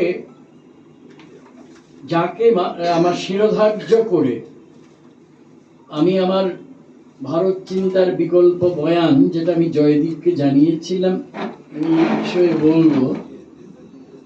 এটা আসলে অধ্যাপক সুকুমারী ভট্টাচার্যের একজন নিতান্ত অযোগ্য ছাত্র, তার উদ্দেশ্যে আমার বিনম্র শ্রদ্ধা, আমার ভালোবাসা সব অর্পণ করবে, কিন্তু সেখানেই সম্ভবত তা সীমিত থাকা উচিত না। তাহলে বুঝবো যে দিদি, তাকে দিদি বলেই ডাকতাম, যে তিনি আমাকে কিছুই শেখাতে পারেননি, সেটাই প্রমাণিত হবে। আজকে আমাদের মধ্যে উপস্থিত বঙ্গবিদ্যা চর্চায় মহাবনস্পতি, আমি যাকে মনে করি আমাদের সবার অত্যন্ত শ্রদ্ধেয় অধ্যাপক পবিত্র সরকার, তাকে আমার আরো একবার নমস্কার। এবং আমাদের মধ্যে উপস্থিত সভামুখ্য হিসেবে প্রীতিভাজন অধ্যাপক বিশ্বজিৎ রায় এবং আপনারা সবাই। দেখুন, শুরুতেই আমি, যদি আপনারা সবাই জানেন, আমি বাংলারই অধ্যাপক, কিন্তু আমি সংস্কৃতেরও ছাত্র ছিলাম, এবং বাংলার অধ্যাপক হওয়ার আগে আমি আসলে সংস্কৃতের অধ্যাপক ছিলাম। আমার কাছে আমি যাদবপুর বিশ্ববিদ্যালয়ে গবেষণা করে একটি ডিগ্রি পেয়েছি। সাধারণত আমি, আমার সঙ্গে কাজ করে আরো অনেকেই ডিগ্রি পেয়েছে, কাউকে কটাক্ষ না করেই বলছি, বেশি কেউ মনে রাখে না। ঘাট পেরিয়ে গেলে কোন নৌকো দিয়ে পেরিয়ে এলাম কে তার খবর রাখে, কিন্তু দিদির ক্ষেত্রে ঠিক তার অন্যরকম ব্যাপার হয়েছিল। যত দিন গেছে ততই আমি তার স্নেহ ছায়ায় পেয়েছি। সম্ভবত আমার চেয়েও আমার সহধর্মিনী তার সেই স্নেহ পেয়েছে বেশি। একটু ব্যক্তিগত কথা বলা হয়ে গেল, মাফ করবেন আমাকে। কোথায় ব্যক্তির আরম্ভ আর কোথায় নৈর্ব্যক্তিকতার শুরু মাঝে মাঝে আমি খেয়েই হারিয়ে ফেলি। সুকুমারী ভট্টাচার্য আমার কাছে কি আমি বলে বোঝাতে পারবো না, আমার সেই ক্ষমতা আমার নেই। তবে আজকে যে প্রস্তাবনা আমি করেছি, জয়দীপকেও বলেছিলাম দূরভাষে, ভারত তত্ত্বের বিকল্প বয়ান, এটা খানিকটা সংহতভাবে হলেও আচার্য সম অগ্রজ পবিত্র সরকার বলেই দিয়েছেন, আমি শুধু সেটাকেই বিস্তার করব। আমি আপনার সঙ্গে একমত, দ্য ইন্ডিয়ান থিওগনি এটার বঙ্গানুবাদ হওয়া অত্যন্ত প্রয়োজন। 1970 সালে, আজ থেকে ঠিক 55 বছর আগে, কেমব্রিজ ইউনিভার্সিটি প্রেস থেকে বইটা বেরিয়েছিল এবং দিদির এই বইটি, তারপরে তিনি আরো অনেক বই লিখেছেন, আপনারা সবাই জানেন। 70-এর দশকে তার মাত্র 2টি বই, দ্য ইন্ডিয়ান থিওগনি আর তার দ্বিতীয় বইটা 1973 সালে মৃচ্ছকটিকের বঙ্গানুবাদ। দিদি আমাকে এবং আমার সহধর্মিনী স্বপ্নাকে নিয়ে কলকাতায় তখন অভিনীত হতো, তিনি নিজে গিয়েছিলেন, তারপরেও আমি একবার গেছিলাম ওই নাটকটা দেখতে। মৃচ্ছকটিকের বাংলা অনুবাদ হিসেবেই তার অভিনয় হচ্ছিল। তারপরে একটা দীর্ঘ বিরতি। একটুখানি বলে নিই এই তথ্যগুলো, আপনারা সবই জানেন হয়তো, তবু একটু বলতে ইচ্ছে হচ্ছে আজ। এমন তো নয় যে তোমার কথা হেতা কেহ তো বলে না, ঠিক তার উল্টোই, তবু আমি বলছি আজকে, বলতে ভালো লাগছে। 1984 সালে বেরোলো তার লিটারেচার ইন দ্য ভেদিক এজের প্রথম খণ্ড, কেবি বাগচি থেকে, কলকাতা। আর 2 বছর বাদে 1986 সালে বেরোলো তার দ্বিতীয় খণ্ড। 80-র দশকে তার 2 বছর বাদে 1988 সালে বেরোলো সেই বইটি, আমি বলবো কিনা আজকে জানি না, যেটা নিয়ে পরবর্তীকালে একটা অকারণ সমস্যা তৈরি হয়েছিল তসলিমা হাসরিমের নির্বাচিত কলমের সঙ্গে। আমি এর বেশি আর যাব না, বলতে ইচ্ছে করছে না আজকের দিনে অন্তত। অর্থাৎ প্রাচীন ভারত সমাজ ও সাহিত্য, যেটা আনন্দ পাবলিশার্স থেকে বেরিয়েছিল, তার একটি মাত্র বই, 1988 সালে। আর 80-র দশকে তার কোনো বই বেরোয়নি। কিন্তু আশ্চর্য, পবিত্রদা জানেন 86 সালে তিনি অবসর নিয়েছিলেন যাদবপুর বিশ্ববিদ্যালয় থেকে, কিন্তু 90-এর দশক যেন সুকুমারী ভট্টাচার্য নামক এক মনীষী বিদ্বত্তায়, যার সমকক্ষ খুব কমই ছিলেন হয়তো তার সময়। যত দিন যায় মানুষ নানা কারণে, শারীরিক কারণে অশক্ত হয়ে পড়ে, কিন্তু আমার কেন যেন মনে হচ্ছিল মানুষ চলে গেলে পরেই হয়তো মনে হয় অনেক কিছু তাৎপর্য নতুন ভাবে আবিষ্কার করতে পারি আমরা। 91 সালে বেরোলো তার একটি বই, 93 সালে একটা বই, 94 সালে 2টো বই, 95 সালে 2টো বই, 98 সালে একটা বই, 99 সালে একটা বই। 98 সালেই বেরিয়েছিল তার বেদের যুগে ক্ষুধা ও খাদ্য, যার কথাটা পবিত্রতা বললেন। আর 1999 সালে বেরিয়েছিল বেদের যুগে সংশয় ও নাস্তিক্য। এই 2টো বই আমি আলাদা করে কেন বললাম, মাঝখানে অনেকগুলো বললাম না। এই মাঝখানের সময়টা হচ্ছে দিদির যেন এক ধরনের নিঃশ্বাস নেওয়ার পালা। কেন বলছি একটু পরেই বলবো, যেটার সঙ্গে আমার হয়তো আজকের যেটা প্রস্তাবনা, তার একটা কোথাও একটা সম্পর্ক আপনারা আবিষ্কার করলেও করতে পারেন। তো এবার নামগুলো বলে নিই আপনাদের। প্রথম বেরিয়েছিল তার বাংলা বই ধ্রুপদী সংস্কৃত সাহিত্যের ইতিহাস, 1991 সালে। 93 সালে বেরোলো ক্লাসিক্যাল সংস্কৃত লিটারেচার, ওটারই ইংরেজি ভাষান্তর, কিংবা ইংরেজিটাই তিনি আসলে লিখেছিলেন, তারপরে বাংলা অনুবাদ করে নিয়েছিলেন। আর সেই 1993 সালে আরেকটা বই বেরিয়েছিল তার, খানিকটা এটা নিয়ে দীর্ঘ ইতিহাস।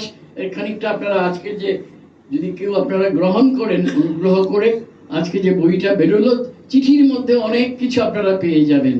সুকুমারী ভট্টাচার্য নিজে কিরকম পড়াশোনা করতেন, আমার সঙ্গে যে সমস্ত চিঠিতে তিনি যেসব কথা বলতেন, দেশ থেকে বিদেশ থেকে সবসময় কেবল পড়াশোনার কথা, আর তা না হলে কোথায় কি দেখলেন, কত ভালো লাগলো, সেই ঋগ্বেদের কথাটাই আমার মনে পড়ে। অশ্ব দেবস্য আশ্চর্যম, প্রকৃতির দিকে তাকিয়ে বেদের কবি উচ্চারণ, ঋগ্বেদের কবি উচ্চারণ করেছিলেন, চারদিকে তাকিয়ে দেখো। দেব মানে দেবতা না, এখানে একটু মাস্টারি করব, পবিত্রদা আমাকে ক্ষমা করবেন, অর্বাচীন শব্দটা আমাকে এবার ব্যবহার করতে হচ্ছে বিশ্বজিতের কাছ থেকে ধার নিয়ে, আমার অর্বাচীনতার জন্য। দেব মানে দূতনাথ দেবম, একটু সংস্কৃত পড়েছিলাম যে একটু বুঝিয়ে দিতে হবে তো আপনাদের, এই জন্যে যা দূতনা করে যা তাই দেব। দেখো চারদিকে তাকিয়ে দেখো, চারিদিকে দেখো চাই হৃদয় প্রসারী। কোথায় যেন একটা রবীন্দ্রনাথের সঙ্গে মিল পাই, আমি জানি না এটা ভুল কিনা।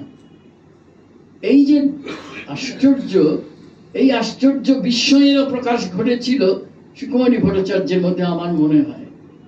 তারপরে তিনি মাঝখানে লিখলেন women society in ancient India, এবং ওই সময়টাই তিনি লিখলেন বুদ্ধিস্ট হাইব্রিড সংস্কৃত লিটারেচার। আর ইতিহাসের আলোকে বৈদিক সাহিত্য, যেটা আসলে লিটারেচার ইন দ্য বেদিক এইজের 2 খণ্ডে, যেটা কেপি বাগচি থেকে বেরিয়েছিল 84 সালে এবং 86 সালে, একটু আগে বললাম, তার ঈষৎ সংক্ষেপিত বাংলা অনুবাদ। আর দিদি আমাকে এবং স্বপ্নাকে ধার দিয়েছিলেন, তখন আমি উত্তরবঙ্গ বিশ্ববিদ্যালয়ে পড়াই। এটারও উল্লেখ আপনারা চিঠিতে দেখতে পাবেন। চিঠিতে দেখবেন যে তিনি আমাদের সবসময় তারা দিচ্ছেন, কতটুকু এগোলো, কি এগোলো, কি, যাতে আমরা অকারণে সময় নষ্ট না করি।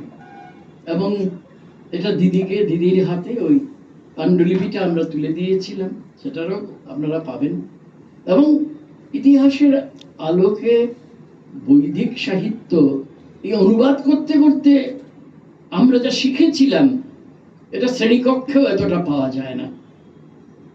আমি দিদির কোনো থই পাইনি কোনোদিন, তার বিদ্যাবত্তার, মাফ করবেন, তার কথা বলতে গিয়ে আমার নিজের কথা বলা উচিত না, একটু বলতেই হবে। এবার আমি যখন তার সঙ্গে দেখা করতে যাই 77 সালের সেই গ্রীষ্মে, আমি তখন কাছাড় কলেজে পড়াই শিলচরে, গেছি ওখানে, তার সঙ্গে প্রথম দেখা আমার, যে তার কাছে গবেষণা করব সেটা আশা নিয়েই গিয়েছিলাম।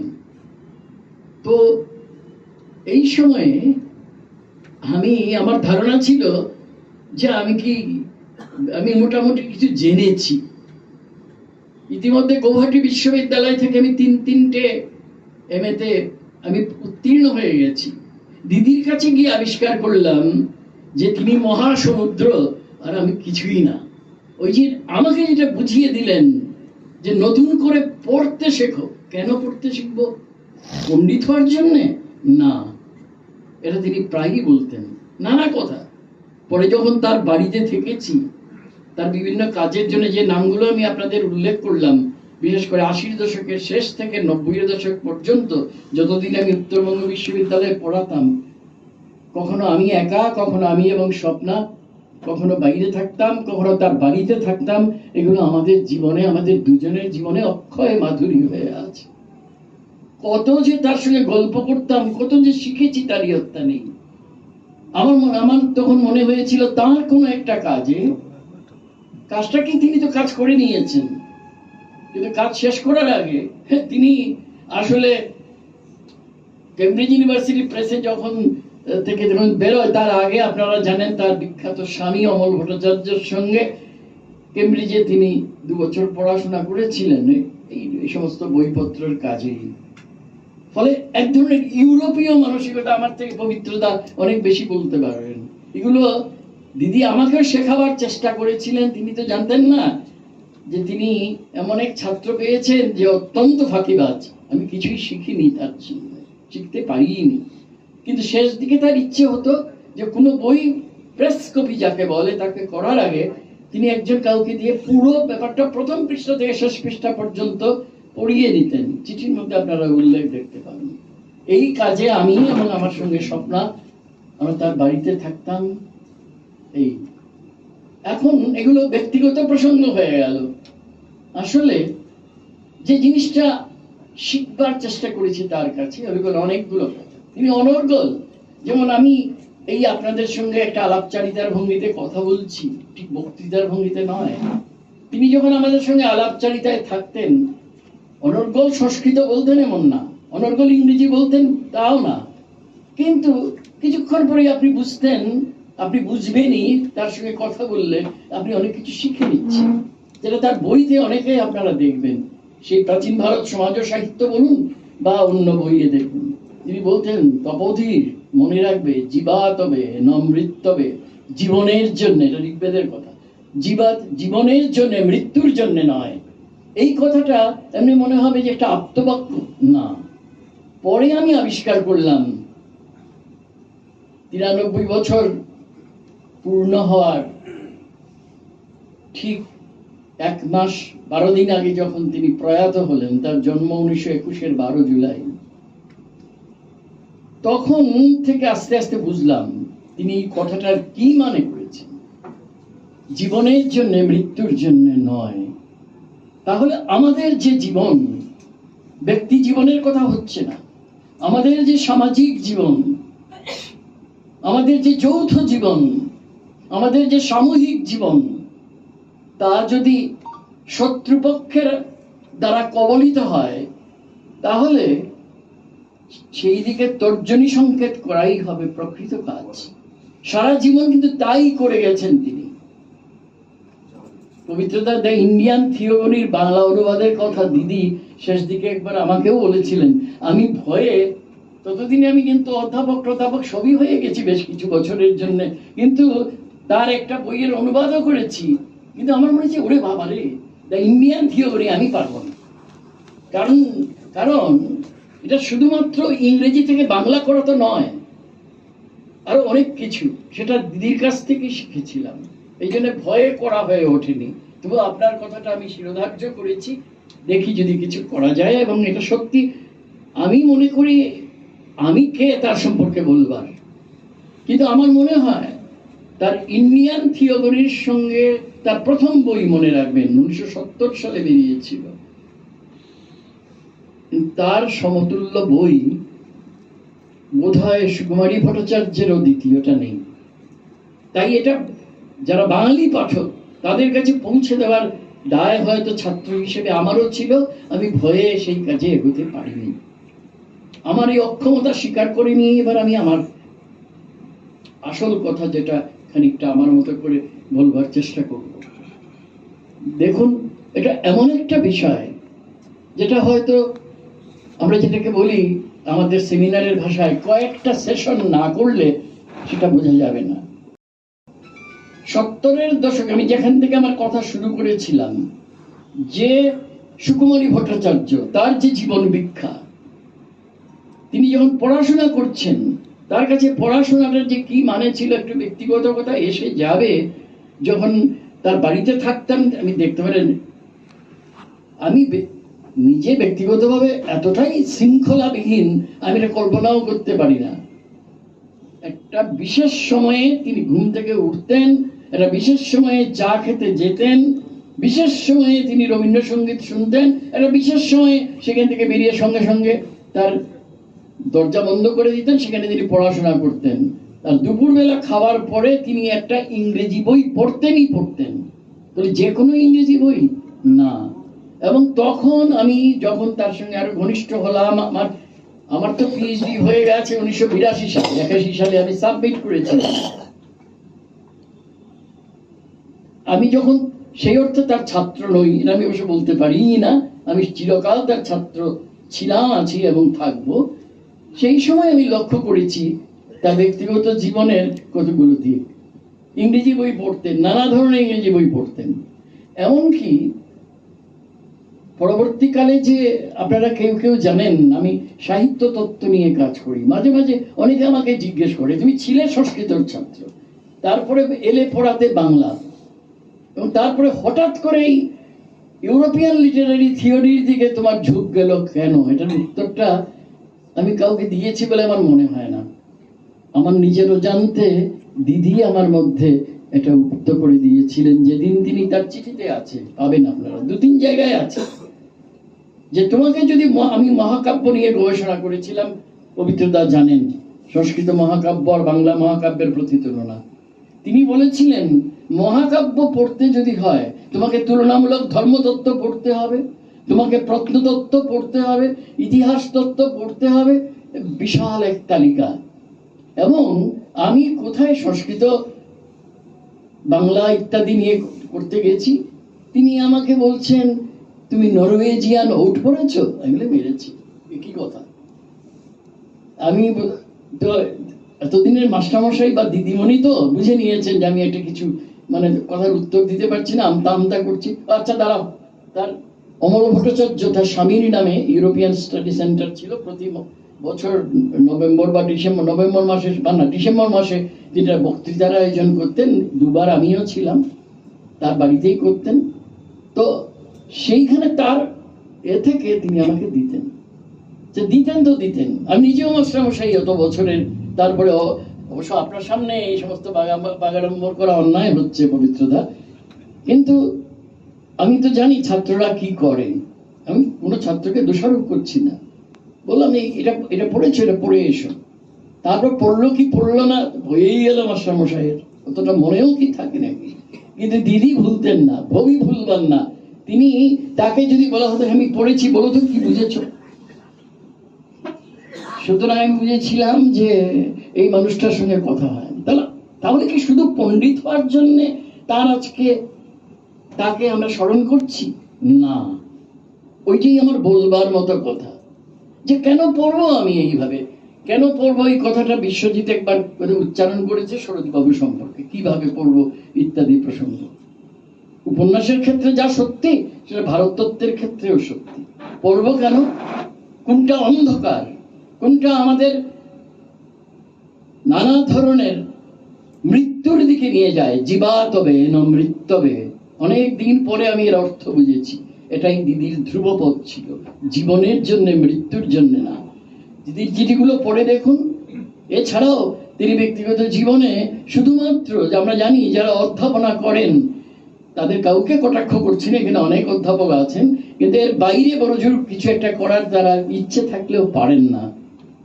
কিন্তু দিদি পবিত্রতা জানেন যে তিনি যারা নিরক্ষর তাদের মধ্যে যাচ্ছেন, যতদিন তার সামর্থ্য ছিল, শারীরিক সামর্থ্য ছিল, শেষ দিকে আর ছিল না ততটা, নানা ধরনের বিষয়ে নিজেকে তিনি নিবদ্ধ করছেন। কেন?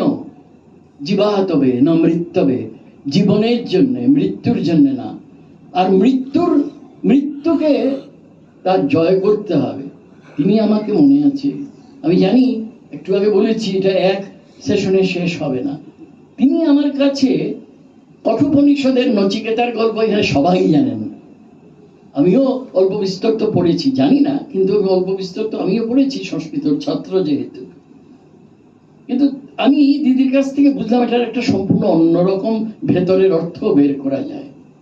ওই সময় দিদি আমাকে একটা মন্ত্র দেন, বলতে পারেন গুরুর মন্ত্র বোধহয় এটাকেই বলে, দেখো তো পথি, সবকিছুর তাৎপর্য খুঁজবে, সবকিছুর সিগনিফিকেন্স খুঁজবে। তারপরে অনেক পরে, দিদি যখন আর এই পৃথিবীতে নেই, বছর 4-5 আগে দেশ পাবলিশিং থেকে আমার একটা বই আমি করেছিলাম, তাৎপর্য প্রতীতিবিদ্যা যাকে বলা হয়, হারমেনিউটিক্স ইংরেজিতে। সেই গাদামার, জার্মানির 102 বছর বেঁচে ছিলেন তিনি, তাৎপর্য প্রতীতিবিদ্যার সবচেয়ে বড় তাত্ত্বিক। এই তাৎপর্য বুঝতে হবে তপোধীর, এই যে তিনি আমাকে বুঝিয়েছিলেন। তো বলে যে শুধু সাহিত্যে কি আছে সে তা না।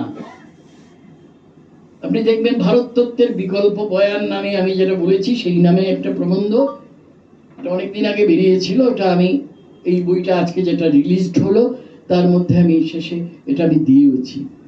ওইখানে আপনারা দেখবেন যে এই কথাটার আমি একটা উল্লেখ করেছি, সংক্ষেপে উল্লেখ করেছি, যে আমরা যারা পড়াশোনা করি আমাদের কাজ হচ্ছে গিয়ে আমাদের এই সময়ে আমাদের সমাজ যদি ডুবে যায় অন্ধকারে, তাহলে সেই অন্ধকার থেকে আলোর দিকে নিয়ে যাওয়ার যে কাজটা, সেটা করাই হচ্ছে গিয়ে আজকের দিনে ভারততত্ত্বের সবচেয়ে বড় কাজ।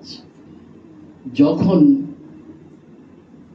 1990-এর দশকের গোড়ার থেকে, আমি খুব বেশি বিস্তারিত বলবো না, আপনারা সবাই জানেন কি ঘটেছিল আমাদের দেশে, যার ফলে 2014 থেকে আমাদের পৃথিবীটাই পাল্টে গেল। এখনো পর্যন্ত সেই পরিবর্তিত ভারতেই আমরা বাস করি। 2014 সালে দিদি যখন এই পৃথিবী ছেড়ে চলে যান, তার মাত্র 2 মাস পরেই ভারতবর্ষের অনেক কিছু পাল্টে যায়। কিন্তু দিদি কিন্তু অনেক দিন আগে থেকে তিনি একটা কাজ করছিলেন। দিদি একটা কাজ করছিলেন, পড়াশোনাকে শুধু পড়াশোনার মধ্যে আবদ্ধ না রেখে, ভগীরথ যেভাবে মহাদেবের জটা থেকে গঙ্গানয়ন করেছিল, ওই রকম করে তিনি এক চেতনার এক গঙ্গাকে আমাদের মধ্যে বইয়ে দেওয়ার চেষ্টা করেছিলেন। তিনি যে ভারতকে আবিষ্কার করার চেষ্টা করছিলেন,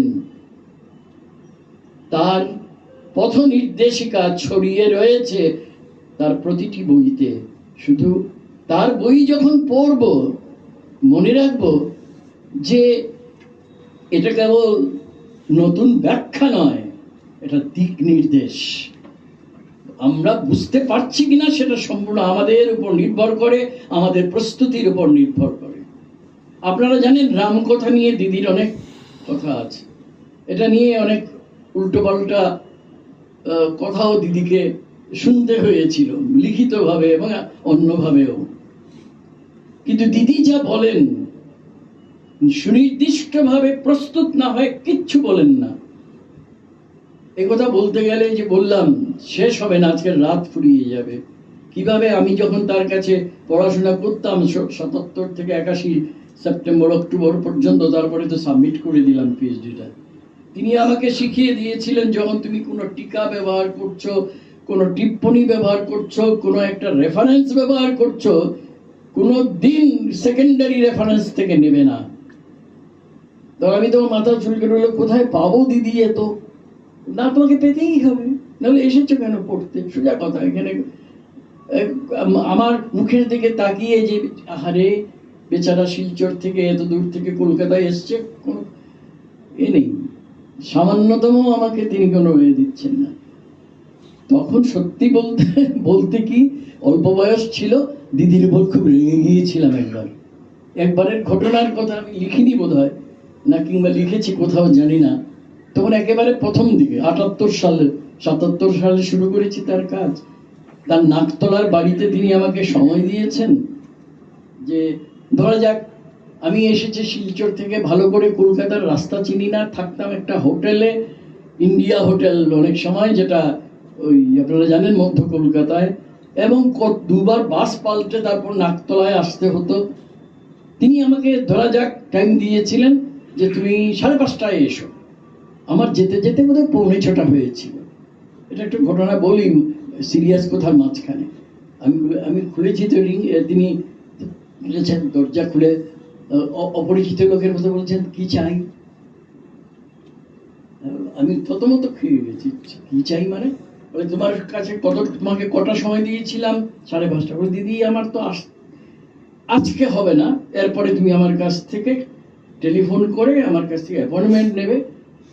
আমার যে রাগ হয়েছিল বলার কথা নয়। তখন ট্রাঙ্কলের রেওয়াজ ছিল না। আমার মনে আছে ট্রাঙ্কল করে স্বপ্নাকে শিলচরে জানিয়েছিলাম আমি এর কাছে আর কাজ টাজ করবো না।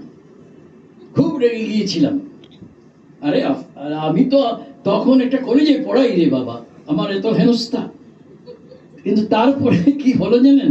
এরপরে যখন তিনি টাইম দিয়েছিলেন, ধরো তিনি যখন টাইম দিয়েছিলেন তার 20 মিনিট আগে আমি তার আছি, কিন্তু ওই ইউরোপিয়ান লেডির কাছে খেয়ে যাবে, আমি তার ঘরের সামনে, তিনি 3 তলায় থাকতেন, আমি ফুটপাতে হাঁটাহাঁটি করছি। একটু ব্যক্তিগত কথা মিশে গেল, দিদিকে না হলে বলতে পারবো না। আসলে দিদির কাছ থেকে এটাই শিখেছি। তিনি যখন রামকথার নতুন ব্যাখ্যা করছেন, আর রামকথা বলতে গিয়ে তিনি আমার কথা না, আমাদের সমস্ত পাঠকের দৃষ্টি আকর্ষণ করছেন যে পৃথিবীর বিভিন্ন জায়গায় যেখানে রামকথার প্রাক ইতিহাসটা আছে, যেটা সুকুমার বাবু বিখ্যাত আচার্য সুকুমার সেনের বই আপনারা জানেন, রামকথার প্রাক ইতিহাস, দিদি আমাকে সেদিকে দেখতে বলেছেন। শুধু রামায়ণের কথা নয়, শুধু রামের কথা নয়, তিনি বলেছেন যে বিষয়টা নিয়ে তুমি আলোচনা করছো তুমি ওইভাবে উৎস সন্ধানে যাও। কেন যাব? এক হিসেবে ওই জীবাতবে না মৃত্যবে, মৃত্যুর বিরুদ্ধে লড়াই করার জন্য। চারদিকে যদি আমাদের সমাজের মধ্যে মৃত্যুর আয়োজন হয় তাহলে তোমাকে দাঁড়াতেই হবে। আরো দু একটা কথা বলি, যদিও ব্যক্তিগত কথা ছিল, কিন্তু আমি আজ যেহেতু পবিত্রতার হাত দিয়ে এটা প্রকাশ হয়ে গেছে, এটা এখন আমার আর স্বপ্নার নয়, এটা সবার, এটা মনে করেই প্রকাশ করলাম। না হলে পবিত্রতার সামনে তো ইয়ে করবো না, বাজে কথা বলবো না, কারণ সময় তো সময়ও নাহিরে। সুতরাং আমার মনে হয়েছিল এগুলো যদি প্রকাশ না করি এগুলো তো চিরকালের মতো হারিয়ে যাবে।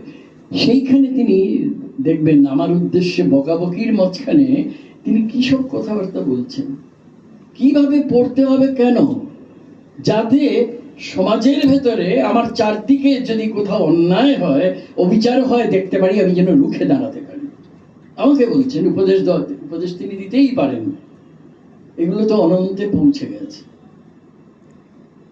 এবং দিদিকে এসব কথা বলার আমি স্কোপ পাইনি, কারণ তখন আমি এইসব নিয়ে সত্যি কথা বলতে কি ভাবিও নি। অনেক পরে আমি যখন এডওয়ার্ড সাইদ পড়লাম এবং যখন তার পৃথিবী বিখ্যাত বই, বহু আলোচিত ওরিয়েন্টালিজম বা প্রাচ্যবাদ পড়লাম এবং দেখলাম, এবং তখন দিদির লেখা কিছু কিছু বক্তব্য আমার কাছে স্পষ্ট হলো, এর আগে হয়নি, যে ইউরোপীয় যারা, তারা একটা উপনিবেশবাদী স্পষ্ট বা অস্পষ্ট দৃষ্টিভঙ্গি নিয়ে আমরা যারা উপনিবেশিত জন আমাদের দেখেন, আমাদের কাজটা কি উপনিবেশিত জন হিসেবে মাথা পেতে নেওয়া সব কথা? তা নয়। এর বিকল্প কি আছে, এর প্রতিবাদ কিভাবে করা যায়, প্রতিরোধ কিভাবে করা যায়, ওই প্রতিরোধের অস্ত্র তিনি আমাদের হাতে তুলে দিয়েছেন। দিদি যে বইগুলো লিখেছেন সেগুলো এখন 5 খণ্ডে পাওয়া যায়, আপনারা সবাই জানেন। আমাদের বিশ্বাস এটা বই বের করেছেন, কলকাতাতেই পাওয়া যায় সব, আপনারা পড়ে দেখবেন। যে এগুলো পড়তে পড়তে টের পাওয়া যায় যে আমরা যেভাবে পড়েছি এরকম তো নয়। অর্থাৎ এটা কি শুধু ভারততত্ত্বের মধ্যে সীমাবদ্ধ থাকে? আমার মনে হয় তা না। আমরা যাই পড়ি না কেন, যে প্রতি প্রশ্নের কথা সঙ্গতভাবেই বলেছে, এবং সে বিনয়ের সঙ্গে একটা শব্দও ব্যবহার করেছে, আমি শব্দটা ব্যবহার করছি না বিশ্বজিতের কথাটা, কিন্তু এটা কোনো, এই প্রতি প্রশ্ন করাটা আমাদের প্রত্যেকের দরকার। ভারতকে যদি বাঁচাতে হয় তাহলে ভারতকে যেখানে টেনে নামানো হচ্ছে, যে মৃত্যুর দিকে নিয়ে যাওয়া হচ্ছে, তার বিরুদ্ধে যদি রুখে দাঁড়াতে হয় তাহলে সুকুমারী ভট্টাচার্যই হবেন আমাদের শানিত অস্ত্র। আজকে এতে কোনো সন্দেহ নেই। শুধু আমরা যেন তার বইগুলো একটু আমাদের মতো করে, আমি বলছি বলে না, আমি কেউ না, কিন্তু আপনারা প্রত্যেকে যদি পড়েন এবং আজকের ভারতবর্ষে যা ঘটতে দেখছেন, দেখবেন তার অনেক বিশল্যকরণীর সন্ধান আপনারা সুকুমারী ভট্টাচার্যের লেখার মধ্যে পাবেন। এটাই হচ্ছে বিকল্প। আসলে এমন কোনো পথ নেই এই পৃথিবীতে, যেটা পৃথিবীতে শুধু একমাত্র পথ। বিকল্প সব সময় থাকে, তবে তাকে আবিষ্কার করে নিতে হয়। এবং পরম সৌভাগ্য যদি থাকে আমাদের, তবেই সুকুমারী ভট্টাচার্যের মতন একজন পথপ্রদর্শক, অধ্যাপক, একজন গুরুর দেখা মেলে। আমি জানি আজকাল গুরুবাদ নেই তা নয়, কিন্তু আজকাল আমরা গুরুবাদের কথাটাকে একটু সময় বাজেভাবেও ব্যাখ্যা করি।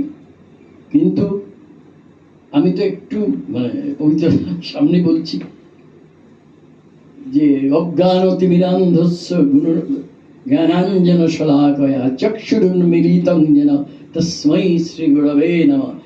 আমার মতন এক বুবাকে তিনি কথা বলিয়ে দিয়েছেন যতদূর সম্ভব।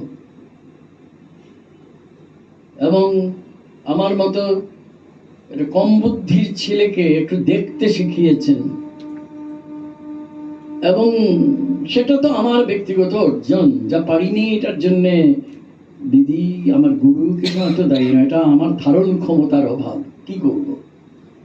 কিন্তু আজকে যখন 2025 সালে 2014 থেকে 11 অবধি আমরা যে অনর্থের মধ্য দিয়ে যাচ্ছি, সেটা যখন আসছিল আমাদের দেশে, তখনই যে দিদি জেগে জাগ্রত ছিলেন আর আমাদের কেবল বলছিলেন জেগে থাকো, জাগিয়ে রাখো, তখনই আমরা বুঝবো ভারত তত্ত্বের বিকল্প সন্দর্ভ কি হতে পারে, কি হতে পারে তার প্রস্তাবনা সুকুমারী ভট্টাচার্যের মধ্যে আছে।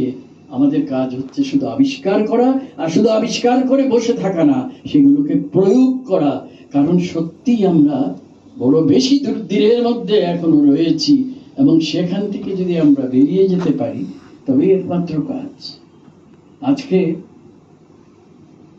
আমি আমার মতো করে এলোমেলো করে বললাম, আজকে যার নামের সঙ্গে জড়িয়ে আছে আজকের আলোচনাটা, শরৎ বন্দ্যোপাধ্যায়, তাকে আমি মাত্র 2 বার দেখেছি। আমি তো শিলচরে থাকি, 3 থেকেও বাংলা উপন্যাসের কালান্তর আমার কাছে পৌঁছেছিল।